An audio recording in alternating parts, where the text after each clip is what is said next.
বের করে জাহান্নাম থেকে বের করে একটা নির্ধারিত দূরত্বে রেখে দেওয়া হবে, কিন্তু জাহান্নামের আগুনের লেলিহান শিখাতে তার গা ঝলসে যাবে। সে আল্লাহর ডেকে বলবে, মাবুদ তোমার কাছে আমি কিছু চাই না, জাহান্নাম থেকে তুমি আমাকে বের করেছো, জীবন নদীর পানি তুমি আমার গায়ের মধ্যে ঢেলে দিয়েছো, আমি আবার সজীবতা ফিরে পেয়েছি, আমি তোমার কাছে জান্নাত চাই না, শুধু নিরাপদ একটা দূরত্বে আমাকে রেখে আসো যাতে জাহান্নামের আগুন আমারে কষ্ট দিতে না পারে। আল্লাহ, আমি কিন্তু তোমার কাছে জান্নাত চাই না। কি চাই না? জান্নাত চাই না, কিন্তু জাহান্নামের আগুন আমারে কষ্ট দিচ্ছে, এতটা দূরত্বে রাখো যাতে জাহান্নামের আগুন আমার গায়ে না লাগে।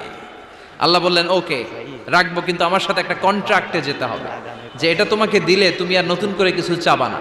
সে বলবে আমি রাজি, কন্ট্রাক্ট হয়ে যাবে। আল্লাহ জিব্রাইলকে বলবেন, যাও এমন দূরত্বে রাখো যাতে জাহান্নামের আগুন ওরে কষ্ট না দেয়, রেখে আসা হবে। অনেক দিন সে ওখানে